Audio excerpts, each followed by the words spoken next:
Prevention Security System Studios, large enough to serve you, small enough to care. It is Thursday morning.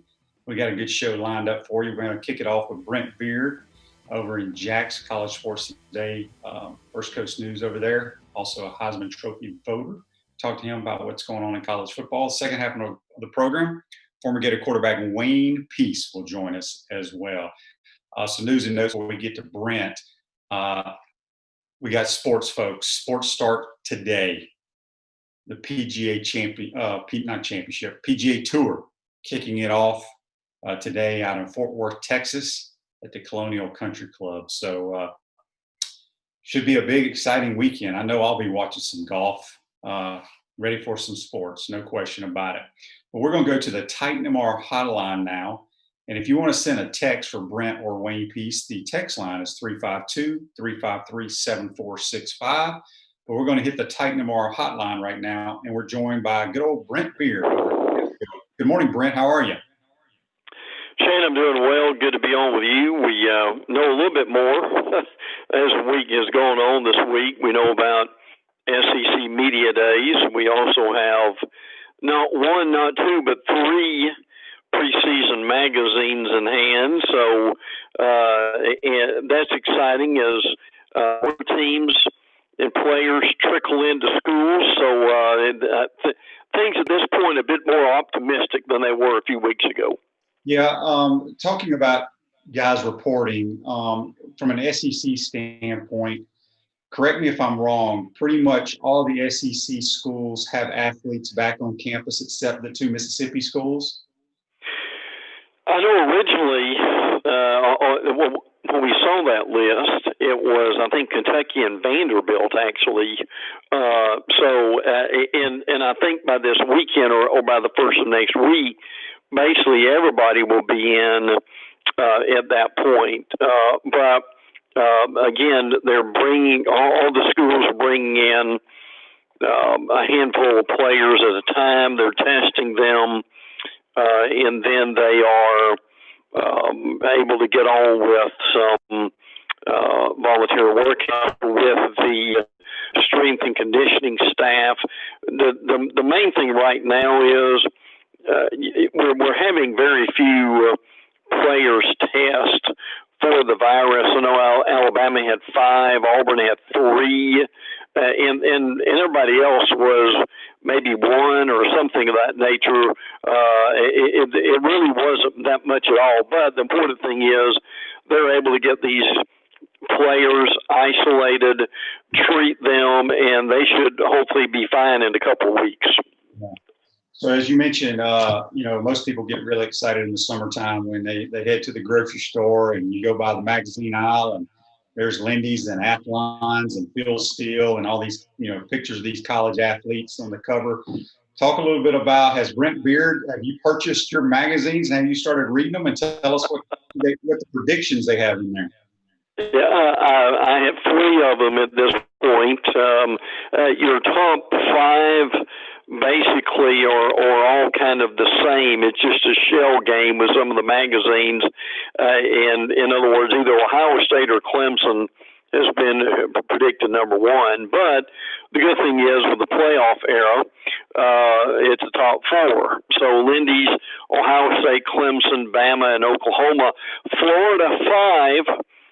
In Lindy, Shane, Athlon, we've got Clemson, Bama, Ohio State, Oklahoma, Florida is 6, Georgia 7, and that is in Lindy's. And Street and Smith is out. Clemson, Ohio State, Clemson, Ohio State, Bama, Penn State, and Oklahoma, Florida 7 in Street and Smith. All 3 of the magazines out so far have Florida and Bama playing in Atlanta. And by the way, if you're an ACC fan, the 2 teams are North Carolina and Clemson. So, and I also want to mention, this is important, if you're a fan of Phil Steele. Now, this is a little bit unusual, but he has put out on his website and also texted this, as long as tweeting this, that his magazine this year, for various reasons, will not be on the newsstands. if you want it, you actually have to order it through his website. So I'm guessing that may be another COVID victim, Shane, as far as Phil Steele on the on the newsstands. But that's how you get it this year. Yeah, he does a tremendous job. I mean, he has more stats in there. I don't know where he comes up with some of the stuff he puts in his magazines. Brent, the NCAA has approved a 6-week calendar to get back in action here. Can you explain what that all means to us?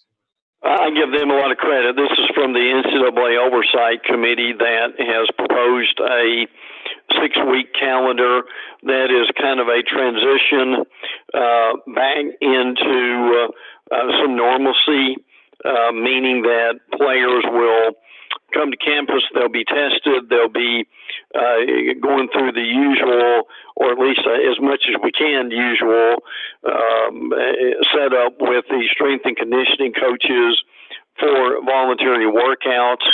And then in July, that's going to ramp up a little bit more to where, as some of the reports have said, there will actually be a football involved, which is progress for us right now. And then I think the thing they're looking at in July is to have some kind of a summer camp, OTA type deal. I don't think it's going to be anywhere near as long as what you'd have for spring practice, but the coaches have wanted this, and I think that's what we'll get. And then the first day of fall practice would be somewhere along August 7th, I think August 10th. Notre Dame's going back, I believe, August the 10th. Now, what that means is, if you go back to school on August the 10th, you're then under the 20-hour rule, which is going to be limited in what you do. In other words, there are probably going to be, for a lot of schools, 3 weeks of 2 days or 3 a days, whatever they can do and get in. So the calendar still is a little bit tentative, but the point is, Shane, with all this, we're slowly looking at getting back to not only starting on time, but hopefully having as near of a full season as we can get. Yeah, I think so. We're speaking with Brent Beaird on the Titan More Hotline. You can follow him on Twitter at Brent Beaird. A couple of Facebook Live comments here brought to you by Pound Hurt, your preferred business interruption attorneys. Dan says, "Go Gators" from Dallas, Texas. And Kyle, good morning from the Space Coast.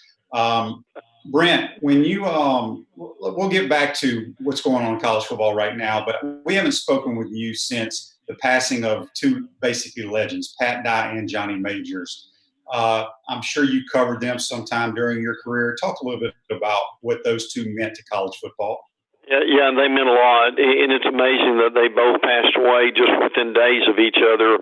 Pat Dye, who actually coached at Alabama, and also as an assistant with Bear Bryant, also was at East Carolina and Wyoming, so he had some head coaching experience before he went to Auburn.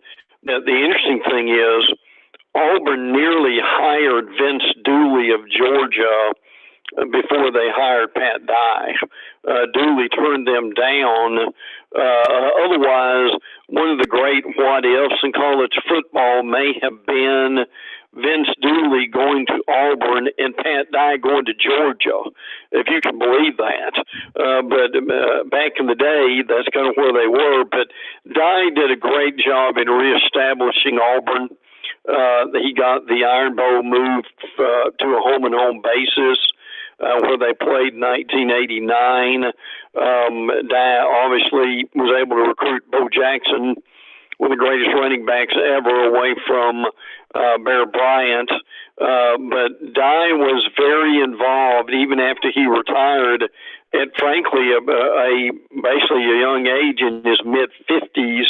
It's kind of interesting that he never really coached again after that, Shane, but he held a lot of influence at Auburn really up until the time that he died. I'll be very interested to see what and who fills that void at Auburn as far as kind of off the field leadership in that program.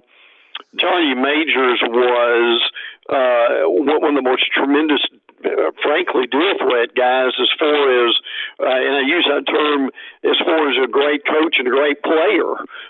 He was a tremendous football player, and people forget this, but he coached at Pitt, won a national championship at Pitt, and a lot of people think if he would have stayed there, that he may have won more than one. He goes to Tennessee. I still think one of the greatest seasons he ever had was in 1988, where they started off 0-6, and one of the and I believe this was in Knoxville, one of the local radio hosts there decided to climb on a billboard and said he wasn't coming off until Tennessee won. So he was up there about 6 weeks, if you can imagine that. But that was a team that came back and basically won the rest of their games. So that was one of the better comebacks that ever had. A lot said about him being pushed out by Phil Fulmer, who took over the job. He's now the athletic director. That is a wound in a relationship that never healed, even though I think they shook hands in public. But again, as you said, two absolute icons in the SEC as far as head coaches. Yeah, no doubt. So news around the world of college football, and I didn't realize this, but I heard where Iowa put their strength coach on administrative leave, and he's the highest paid strength coach in the country. That's surprising. Yes. What happened there? This was Chris Doyle, who we're talking about. Some of the players accused him on social media of creating a hostile environment, particularly for black players. This Doyle was well thought of. As a matter of fact, before Nick Saban hired the two guys that he did from the Big Ten, Doyle was one of the candidates that people thought that he might be looking at during that time. So not only is he on administrative leave, his son, who is a linebacker for the team, is also going into the transfer and probably has been a pretty good linebacker for Iowa, so likely he would get picked up by someone. But yes, that's correct. That was a very volatile situation this week at Iowa with Kirk Ferentz, and that staff has been together for I don't mean years, I mean decades. So there'll be some shakeup at Iowa coming up over the next few months. At Center State Bank, we put business first. We are the largest community bank in the state of Florida. Understand that small businesses need a community business partner that they can rely on. Center State has 5 convenient Alachua County locations to serve you better. To learn more, visit centerstatebank.com. Center State Bank, member FDIC. Brent, let's go around the SEC and what's going on up in Tuscaloosa. I know I read somewhere where they've lost a couple of guys that have gone into the transfer portal. That they have Markel Benton, who's a junior linebacker, who he played some last year, but the truth of the matter is he really wasn't that effective. I know he was a heralded recruit coming out. I mean, he had 33 tackles during his time at Alabama, which frankly wasn't much. But again, they recruited a lot of good talents. He got caught up in the numbers with this.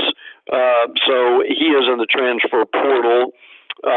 Also entering the transfer portal is Chadarius Townsend, who is a junior wide receiver. He signed with Alabama. He was another heralded recruit, but he got caught up in the numbers with the Jerry Judys and the Henry Ruggs and the Devontae Smiths. So he is looking for a new home. A couple of possibilities for him are Mississippi State and also Texas Tech. So you might look for that as a possibility. Tyrell Shavers is transferred to Mississippi State. Shavers is 6'6", 205. He's a really good specimen, but like you say, he got caught up in the numbers too and decided he would go somewhere else. Bama, compared to the way it was years ago, now has some of the best receiving core in the SEC. So that's the big thing I think going on in Alabama, that they've lost some guys, but yet they continue to recruit well, so they'll be fine at the receiver position. Down in Auburn, what's going on there? I think they got a quarterback transfer, I believe. They did. This made a lot of news yesterday. Bowling Green transfer Grant Loy is coming to Auburn. Now, he is a grad transfer, so he won't be there for very long. But look, the reality is Bo Nix is your quarterback, so he gives them some depth in the quarterback room. Shane, as you know, sometimes you can never have too many quarterbacks, can you? Especially in the SEC, the physical league that it is. So I think that helps them. But make no mistake, Bo Nix is the quarterback. And frankly, I think Bo Nix is going to be a superstar before he leaves. I think he's that good. And again, as we mentioned a little bit earlier, 3 Auburn players are quarantined. They tested positive for the virus, but they should be fine and hopefully back with the team very quickly. Any news on any of the Mississippi schools? I think for Mississippi State, they've gotten a recent verbal commitment from a JUCO linebacker, Navon Strong, who they feel good about. We mentioned Tyrell Shavers transferring to Mississippi State a few minutes ago. At Ole Miss, senior defensive end Charles Wiley has entered the transfer portal, so he'll be immediately eligible for another program if he does indeed go. They've also got, Ole Miss does, a verbal transfer from DeMarque Williams, who is a quarterback. He was a finalist for Florida State and also for Pitt. So I think the main thing for Mississippi State with Mike Leach and Ole Miss with Lane Kiffin is, as you know, when the coach comes in, there's a certain amount of roster management, and I think that's going on very much at both those schools. You know, when you look at the SEC East, any news breaking stuff out of any of those programs? I think the South Carolina news, Will Muschamp mentioned this week, all the signees are on campus except for Zach White, and he thinks he'll be there by mid-July. Wide receiver Chad Terrell tore an ACL in spring ball, could be ready by September 1st. Obviously, spring ball was pretty short for South Carolina and non-existent for some other schools. Linebacker Rosendo Lewis had surgery on his quad, and they're hoping he could be ready by September 1. That's the incredible thing now about medical technology is that, Shane, that we wouldn't have seen years ago. A player can have a major injury in the spring, and with the surgery and technology and rehab, be back by the fall, which is when you and I were growing up, that would have never happened. So glad for players nowadays that is a possibility. For our ACC viewers and listeners out there, give us a rundown. I know Mike Norvell up at FSU had a few comments or something that some of his players didn't agree with. Well, what actually is going on up in Tallahassee? Well, I think they worked that out. Norvell made the mistake, and he owned up to it to his credit, that he had talked individually to everyone on the team, and Marvin Wilson said that was not true. Marvin Wilson is one of the better defensive linemen in America, frankly, arguably the best player for Florida State. And so what they ended up doing was they had a team meeting. We don't know all that went on in the meeting, but what we do know is afterwards, a lot of the players who were having trouble with Mike Norvell at that point tweeted out that they had worked this thing out and that they were going back to voluntary workouts. And Wilson said in his original tweet that they were not going to be working out. So they have, the good thing is that they have worked that out at this point. Now, in other news for FSU, Fabian Lovett is transferred in from Mississippi State.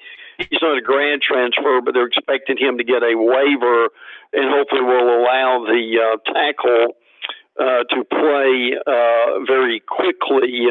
Also, Florida State's got a verbal commitment from Omarion Cooper, who is a quarterback. Made an announcement just a little bit ago, 6'1", 170.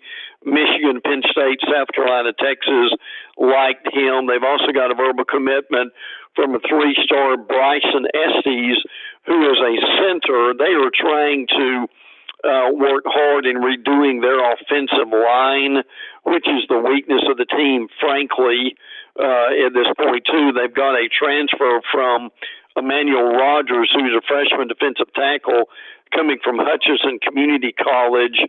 They tested 150 players, only had one test for the virus, so that was very good for them. Miami, I mentioned them real quick, verbal commitment from Jacoby George, a wide receiver. They like him. I talked to a coach this week about Miami who keeps in touch with them. As he told me, this is a high school coach who talks to them, as he said, daily. So they're very excited about Derek King at quarterback. The transfer from Houston, said he's a tremendous athlete and picked up the offense very quickly for them. So crucial year for Manny Diaz and the Miami Hurricanes. Yeah, no doubt about it. Last thing for you, Brent, we're talking with Brent Beaird on the Titanmore Hotline. You can follow him on Twitter at Brent Beaird. So, Brent, they announced SEC Media Days, I think, are going to be virtual. Give us the dates of that. We don't know yet. I wish we did. Now, the dates were originally set for July 13th through the 16th. It was going to be in Atlanta at the College Football Hall of Fame, as it was a couple of years ago. The league and Greg Sankey, for various reasons, delayed this until yesterday. And when the announcement came down that the meetings will be virtual, but they don't have a date yet. Now, obviously, what this does is it allows the coaches and the players to do this from their own campus, which is a help as far as practice, conditioning, all that is concerned during that time. And I'm still guessing this is probably going to be in the middle of or the end of July. We should get some kind of announcement on that, hopefully within the next week or so. Shane, I'm guessing what may happen here is they may use the SEC network to do a lot of media days, which would be good. What I don't know is the procedure.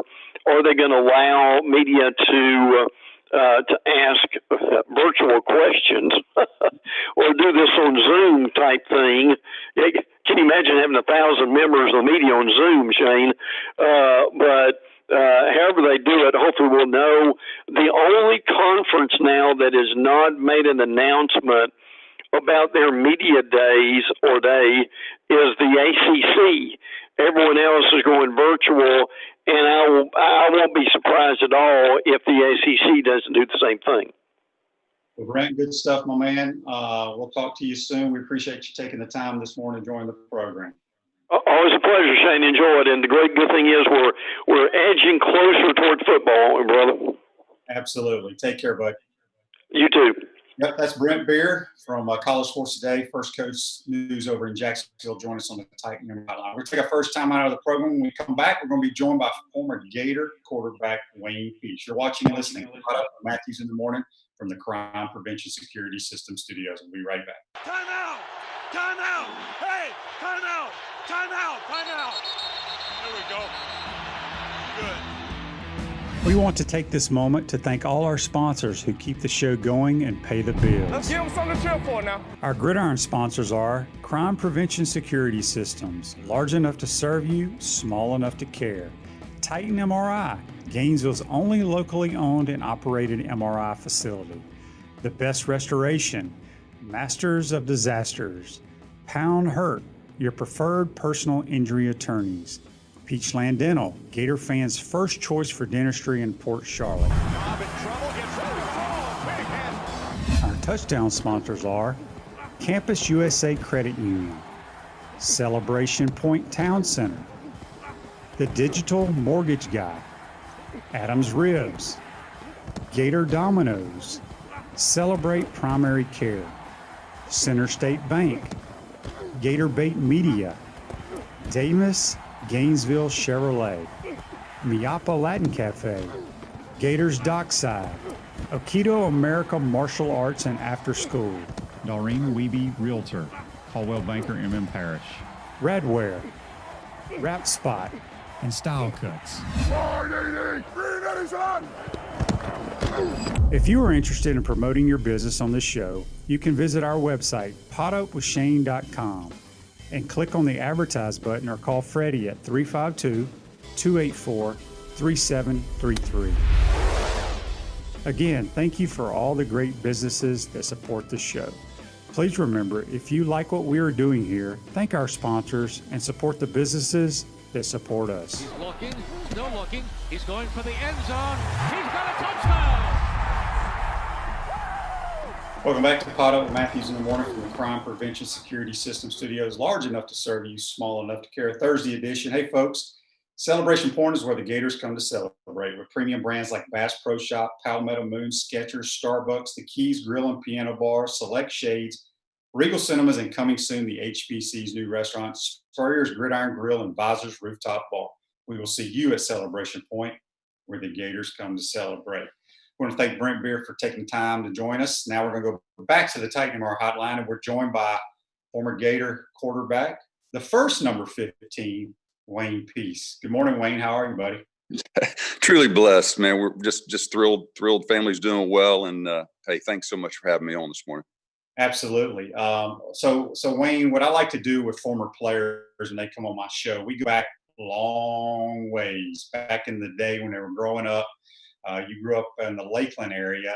I read where you're a tremendous high school basketball player, as well as, we all know, a football player. Talk a little bit about what made you choose the University of Florida. Were there other schools that you thought about or you took visits to? Yeah, absolutely. You know, it's funny, Shane, because obviously I go way, my recruitment was 40 years ago. And when you can say 40 years ago, you're getting up there in age, but it was so different back then because, heck, I never saw my first college scout until probably fall of my junior year at Lakeland High School. And then more started coming around in that spring prior to my senior year. But yeah, when it came down to it, my junior year, I was signed, sealed, and delivered to Bobby Bowden at Florida State because they were the first school that really were showing me a lot of attention. And it just kind of evolved in that I went to summer camp at the University of Florida with Coach Pell. And I just realized, it's just going to be, instead of 4.5 hours away, it was 2 hours away. And so financially easier traveling on my parents. It was going to be easier for them to come watch me play. So, and that's kind of how I ended up at the University of Florida, and obviously thrilled to death at how it all went while I was there. So was Coach Pell the one coach that was the most involved in your recruiting efforts, or what coaches from the staff were assigned your area, I should say? Yeah, Jim King was my actual recruiter, and he was the offensive line coach. And then Mike Shanahan had not yet taken the offensive coordinator position, so I didn't really have a chance to meet Coach Shanahan until I actually showed up on campus that summer. But Coach Pell was very involved, Jim King. And once again, it was just so different. These kids that are being recruited now, they touch base with recruits all over the country. And when I signed with Florida and showed up that summer, and they basically told all of us that signed, you have got to be here at summer school. I think there was one other player that I actually had met before that signed in that class. So as you can see, it was just a totally, totally different day back then. Yeah, so you get here and you end up having to play as a freshman. Bob Hugo, I believe, breaks his foot or leg or something, goes down. Yeah. Talk a little bit about playing as a freshman and, were you prepared? Were you ready to play? Yeah. I'm sure a lot of our fans would have thought, no, he shouldn't be playing. He wasn't ready to play. But, it's just funny. As a quarterback, I think the mentality has just got to be, dadgummit, I'm ready to play. Let's go. Mm-hmm. And I never, they did a good job of protecting me, getting me ready to play. Once they made the decision I was going to be the guy, they did a good job of really having the running game protect me as a quarterback. Didn't require me to do a whole lot the first couple of games. It's interesting because my first start was, up in Ole Miss, and we were playing Ole Miss in Oxford, Mississippi. And I remember, when I get nervous, I sleep. And we stayed in Sardis, Mississippi, which was about a 45 minute ride from Sardis into Oxford. And man, I was so nervous. And I remember I fell asleep, and I remember them having to wake me up on the bus to get me off the bus to go get ready to play the game. And I remember thinking, I remember Robin Fisher was our starting nose guard at the time and a team leader. He was kind of looking at me like, holy crap, what have we just gotten ourselves into? But no, I never felt I didn't feel intimidated. Felt like I had a great group of seniors around me, and they did it. And Mike Shanahan did a great job of protecting me, getting me ready to play. And then, he was just so demanding, and as a quarterback, he just demanded things of you. And, so I was prepared, and I felt really good and really enjoyed the year, quite honestly. Yeah, speaking of Mike Shanahan, I mean, obviously you had the pleasure of playing for him, and he went on to the NFL and won Super Bowls. Just talk a little bit, as you mentioned, he was pretty demanding on you, but just talk about how he was as a coach with his quarterbacks. Dude, let me tell you, coaches, he's a quarterback's dream. The neat thing for me too, here I am 18 years old, starting quarterback at the University of Florida. Mike at that time, I believe, was 26, 27. So he was really youthful. He related to you. And when I say demanding, I don't mean that as in a negative, beat you over the head kind of guy. It wasn't at all, because his personality was, I swear to goodness, there were times when he'd get me on the headset during a game and get on to me about a play or a misread or whatever. Mm-hmm. But he did it in such a way where you never felt demeaned. In fact, there were a couple of times I remember thinking, dang, was he mad? It was just hard to tell, because he was so good with people. Quality human being, just a great, phenomenal man. But one of the things that he started early on my freshman year was I had to get up on the team meetings on Friday night, obviously at the hotel, had to get up in front of the entire team and recite the starting defense, what their tendencies were. I had to have height, weight, year of every player, what their number was, and tendencies, and what the defense liked to do. So, so all week long, I was preparing to make sure when I got up in front of my teammates on a Friday night, I was not going to embarrass myself. So they knew I knew what I was talking about, and hopefully that knew what I was about to do. That's good stuff. We got a couple of questions here for you on Facebook Live, brought to you by Pound Hurt, your preferred business interruption attorneys. Jeff wants you to talk a little bit about Wilbur Marshall in that USC game. Gosh, it's interesting, and there is no doubt that athletes today, they're better athletes. They're bigger, they're stronger, they're faster. Okay. But I've told so many people about Wilbur Marshall, and that Wilbur Marshall was a great player 40 years ago. He would be a great player right now, and he would be a great player 30 years from now. He was just one of those freak of nature athletes that made things so easy, and he had a tenacity about him. But yeah, it's amazing, because back in those days, especially USC, they ran that sweep, and they just never would block that weak side defensive end. Guys weren't fast enough to run down their tailbacks. And dude, all game long, he was living on their tailback and living in their backfield. And obviously that was his coming out party. And Wilbur was truly, truly, truly one of the best athletes, probably the best athlete I've ever been around in my life. And he's just it was amazing to watch him play. I ended up having back surgery the summer before my senior year in Gainesville. And I'm convinced it was because of that joker, because back in those days, spring practice, quarterbacks were not protected. Yeah. And remember, his freshman year, he was a tight end, and then they moved him to outside linebacker that spring. That joker hit me in the back so many times that spring, it wasn't even funny. Those left tackle, they couldn't handle it. He was just too quick. And so anyway, I say that lovingly, because I've got a lot of fond memories of Wilbur Marshall. They didn't want to put a red jersey on the quarterback back in those days, huh?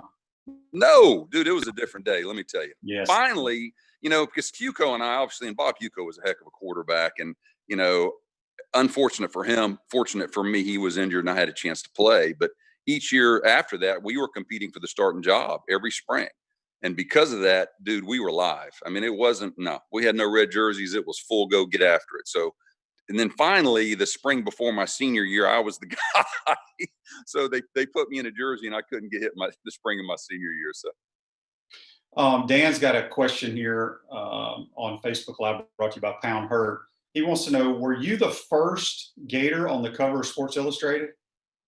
I think so, yes. I can't swear to that.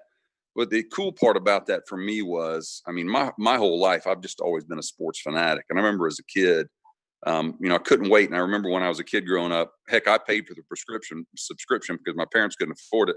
But that it would show up on Thursdays, and I couldn't wait to get the mail on Thursday so I could read cover to cover. Because remember, back in those days, you just didn't have the 24-hour access to sports that we have now. Mm-hmm. And so it was always really neat for me to get that and read it and stay up on what was going on in the world of sports. Well, I got our PR guy at Florida, Norm Carlson, kind of gave me the heads up, dude, you're going to be on the cover. I couldn't wait all week up in Gainesville at Yon Hall to run to my little deal to grab my Sports Illustrated out. So that was an honor and just a really cool thing. No doubt about it. Todd wants to know on Facebook Live, brought to you by Pound Hurt. Wayne, can you share your insight on the 1980 Florida-Georgia Lindsey Scott game? Absolutely. Two things stand out to me about that game. Obviously, the Lindsey Scott play at the end. The other one was, it's one of those surreal moments when you really realize, man, this is big time football. Because I remember we came out of the tunnel and we're waiting. It was a nationally televised game. And we're literally standing outside the tunnel before they let us run out on the field. And I remember standing there amongst all my teammates and the fans, and you see all the fans just going crazy and your teammates jumping up and down, but yet it was dead silence. And obviously there wasn't dead silence, but to me, it was just dead silence. It was it was that surreal moment of, wow, this is big time. This is something I've watched my whole life, college sports, and I'm actually in it. I'm actually a part of it. But I remember, to this day, obviously, I constantly have people ask me about the play, ask me about that game. And yeah, we go from, I remember, we actually opened things up offensively that game. I had an awful week of practice. We were doing strictly 4 wide. And quite honestly, like I said, I had an awful week of practice. National TV, we're getting ready to play the number 2 ranked team in the country. Herschel Walker, obviously. And heck, early on in the game, Herschel breaks a long touchdown run. And I remember all of us thinking, man, what's about to happen here? And then it just all kind of settled in.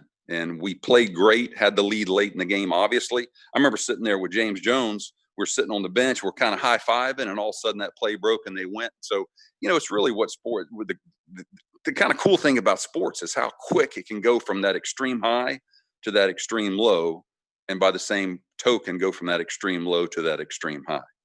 No doubt. We're speaking with Wayne Peace on the Titan Hour Hotline. Wayne, and I think it was in 82, you set an NCAA completion percentage record at 70%. It was later broken by some dude named Steve Young. Steve Young, yeah. He was pretty good. 70% is dang good for a year, my man. Well, you got to understand too now, Shane, the offense we ran was so different than what you guys ran. I mean, right. It just totally was. And it was precision. It was quick, get the ball out, throw the ball on the run a lot. So it totally the game has evolved and changed so much. So, but it was really kind of cool when I got the notice that it was the NCAA record. And I was a little pissed at my buddy Steve Young. I got to know him during our college years, especially the summer before our senior year. And the joke of the very next year breaks it. So a little bit short-lived, but it was pretty neat. Yeah, no doubt. Talk a little bit about, obviously a lot of people in the Gator Nation remember the game-winning touchdown pass against the Miami Hurricanes in 1982. Yeah. It's funny. Like you, I've done a lot of work with young quarterbacks over the years. And one of the things that I've talked to them about was I said, look, everybody is so concerned with, does every one of my passes spiraling? And I said, because let me tell you something, probably the most remembered ball I threw at the University of Florida, we were playing the University of Miami. They're big favorites. It was a wobbling duck that James Jones somehow caught and we scored. But guess what? All it said in the paper was Wayne Peace threw the touchdown pass. Right. But I'm telling you, if you could see the video of it, it was ugly. Big day, big game, obviously, playing against Jim Kelly at the University of Florida, Gainesville Field. And honestly, I remember Coach Pell called that catch a Willie Mays deluxe, and it really was. It really was. It was much more of a catch than a throw. And earlier in the game, it was a boot pass. Earlier in the game, down on the goal line, the same way it was called 32 naked pass. And they covered. I ran it in for a score. And then late, when we actually used that play later, same play we used earlier, and they kind of sucked back on the tight end a little bit, and I kind of hesitated. There was nowhere to run, and I remember seeing James just kind of slung it out to him, and the rest is history, so to speak. So talk a little bit about Charlie Pell, your head coach, your relationship you had when you played with him and what he meant to you. Yeah, and I say this wholeheartedly. I don't think Coach Pell really ever got the credit he deserved for getting Florida football back to where it needed to be. And obviously there were some issues, but when I played for him, it was kind of a love-hate relationship, in that sometimes I was ready to hang him, and I'm sure sometimes he was ready to hang me. But when it was all said and done, I just had extreme respect for the man, because you know, as a man in this society, one thing I like and I enjoy is for people to look me in the eye and be honest with me.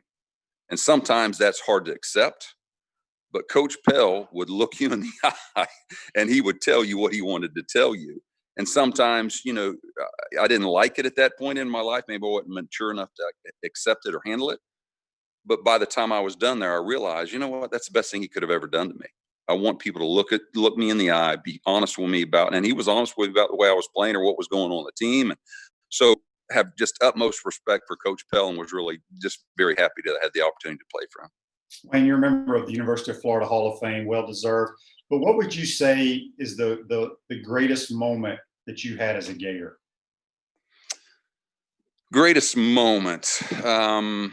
Shane, it's really hard to tie one down, because I feel so blessed to have had a chance to play at the University for 4 years. All the relationships and the people and just the times, and the one moment that stands out the most is that moment at the start of the Georgia game that I told you about, because it was just weird. It was just like, and I've never in my life experienced anything like it before or since. And that it was just total quiet. The world around you was chaos, players jumping everywhere, fans going crazy. But yet there was just this quiet moment where I realized, dude, man, you're about to really do this. I mean, it's something that you've looked forward to. And even though I've already had a chance to play a few other games prior to that it was just massive. And, and I like to add this, I'm asked a lot, do you miss playing? And the answer is no, I don't miss playing. But I'm quick to tell them, but I tell you what I do miss. I miss the camaraderie of my teammates. That when you have so many people brought together from so many different surroundings, and you come together, and, and I always use the example of, we used to do spring agilities. The first 2 years we were there, it was an hour of just pure hell. There's just no other way of describing it. And they stopped it after 2 years, and I'm not quite sure why, but I'm just telling you, it was an hour that you never knew each day whether you're going to make it through it or not. And I remember, there were times when literally I didn't know if I was going to make it. And you had one of those teammates, black, white, whoever, would grab you by the arm and make sure you make it. And then the next time you went out, man, I felt strong, and it was me grabbing somebody else's arm. So that relationship with all those guys is just so special. And that's probably what I remember the most as far as my days at the University of Florida, the relationships with those guys and with those people. Would you say the Florida-Georgia game was the most fun game that you played in each year? I always enjoyed that. I love the Florida State game, simply because, and I'll tell you an interesting story. You're too young to remember this guy. His name was Ron Simmons. And, and Ron was a small nose guard, all-American nose guard at Florida State, but he literally was Hercules.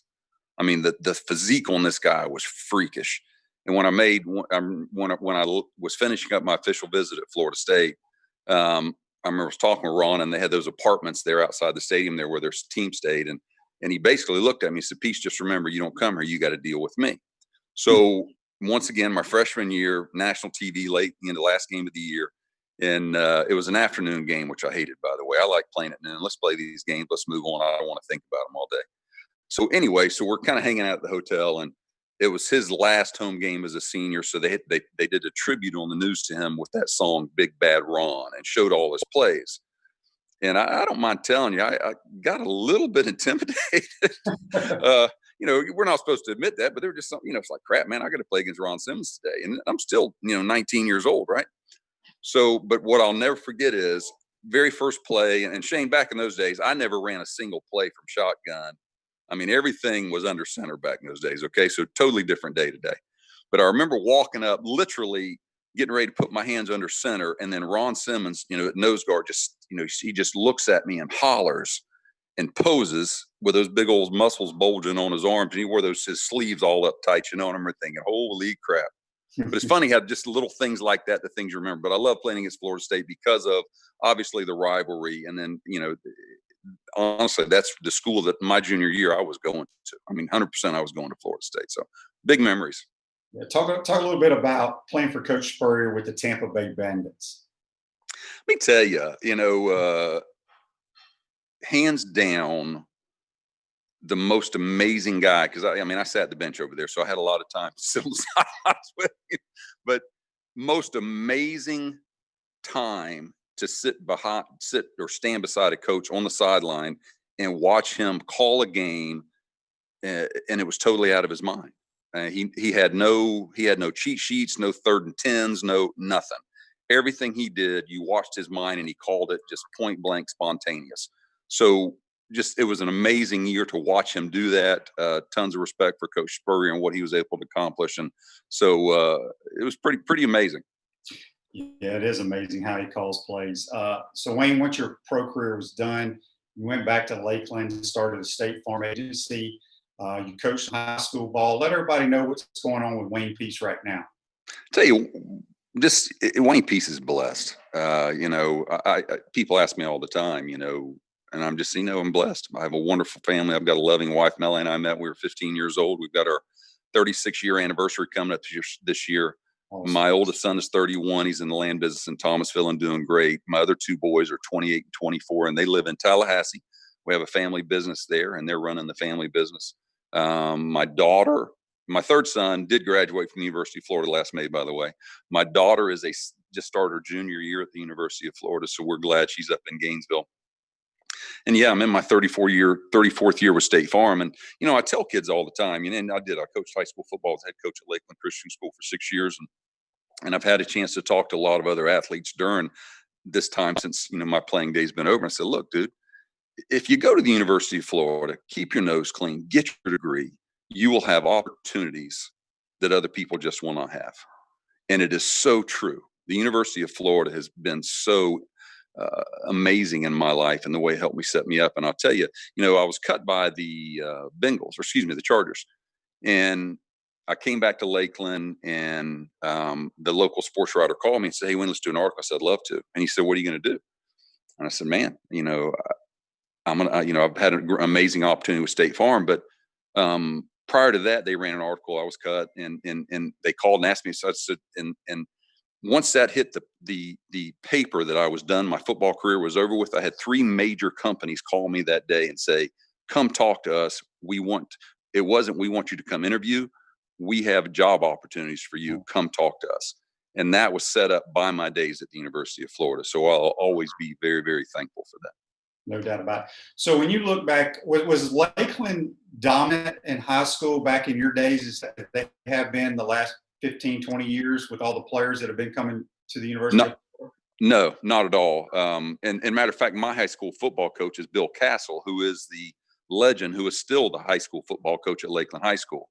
And quite honestly, we were not very good. My sophomore year, our whole backfield, running back, fullback, and quarterback, we were all 10th graders. I think we went 5-5. The following year, we went 6-4. And then, it's funny, Castle and I've talked a lot about it since, but his job basically was on the line my senior year. We as players didn't know that. And coach back in those days was totally a defensive guy. Offensively, we were real, quite honestly, pitiful. It was, you talking about basic. But my senior year, we actually advanced to the state semifinals, which at that point was the farthest that Lakeland High School had ever, gone in the state playoffs. And obviously from then on, it just has grown and grown. And tell you something kind of interesting. I remember when I got to the University of Florida that summer, they actually signed 4 quarterbacks that year, Shane, 4. And I was the 4th quarterback to sign. Mark Massey out of Pensacola, Pine Forest, Dale Dormy out of Miami, Roger Sybil from Dunellen, and then me. And so I'll never forget that first quarterback meeting with Coach Shanahan when they started breaking down coverage and going over coverages. The other quarterbacks had already seen all that stuff. I had never seen a cover 2 or a cover 3 or man. I'd never seen any of that. We'd never gone over any of that. Right. So it was a little bit of a change. So, but to answer it, no, it was kind of neat in that, that my group started that process at Lakeland High School to start them to get to where they were going. And then in a lot of ways, it kind of lines up with what happened at the University of Florida. My senior year in high school, the Florida Gators were 0-10-1. And I remember, for back in those days, I was pretty highly recruited. And I remember some people saying when I finally made the commitment to go to Florida, why are you going there? They're awful. And so, but we as a freshman class came in and, we were part of a gradual build. And then by the time our senior year, we finished our senior year, I think we were 9-2-1. And at that time, I believe we finished number 6 in the country, which at that point was the highest Florida had ever finished a season ranked in the history of the University of Florida. So, I was a part of a building process at Lakeland High School and a part of a building process at the University of Florida. So great memories, great memories.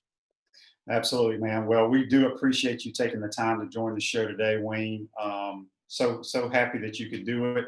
One of our all-time great quarterbacks, and I like to tell everybody the first number 15 at quarterback for us. And hey, well, Shane, the first time I met Tim, I told him, hey, dude, I was the first 15. He turned out to be a pretty good number 15. You know what? I was glad to give that number to somebody else. He represented us pretty well. That's for sure. Absolutely. Well, Wayne, take care, bud. Hope you and your family are doing well, and we'll talk to you soon. All right. Thanks, Shane. See you, bro. Yep. That's Wayne Peace joining the program. We're going to take our final timeout of this show. You're watching and listening to Pot Up with Matthews in the Morning from the Crime Prevention Security System Studios. We'll be right back. Time out! Time out! Hey! Time out! Time out! Time out! There we go. Good. We want to take this moment to thank all our sponsors who keep the show going and pay the bills. Let's give them something to cheer for now. Our Gridiron sponsors are Crime Prevention Security Systems, large enough to serve you, small enough to care. Titan MRI, Gainesville's only locally owned and operated MRI facility. The Best Restoration, Masters of Disasters. Pound Hurt, your preferred personal injury attorneys.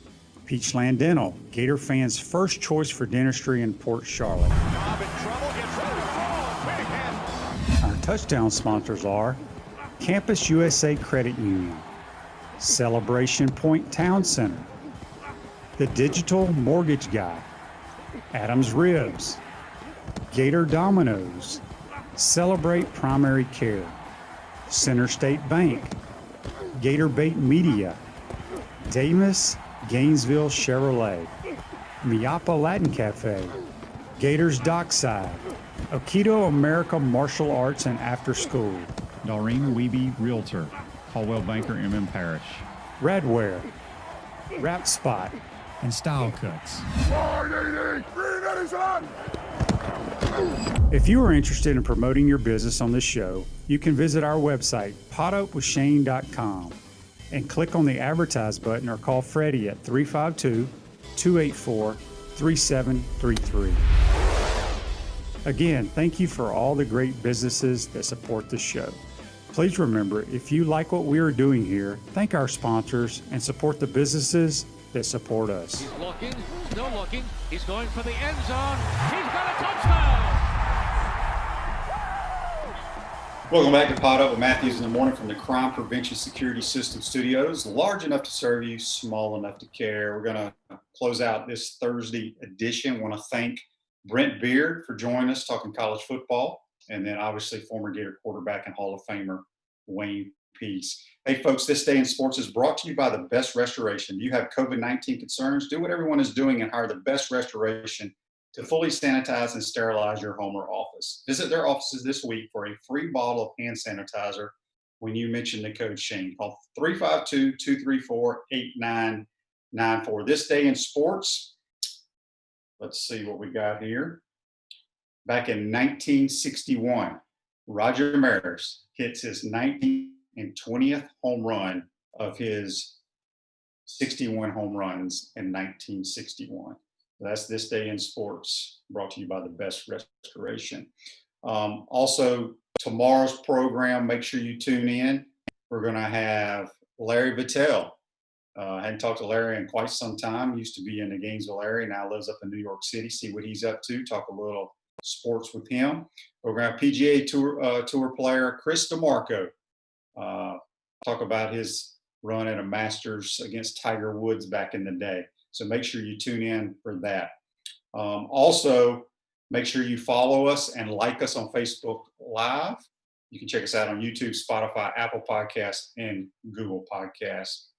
That's going to be a wrap for today. Make sure you refresh your vehicle and your brand with a vehicle wrap from WrapSpot. June is your lucky month at WrapSpot.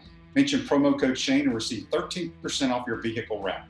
Visit them at wrapspot.com today. Hey, folks, be safe out there. We'll see you tomorrow. Take care.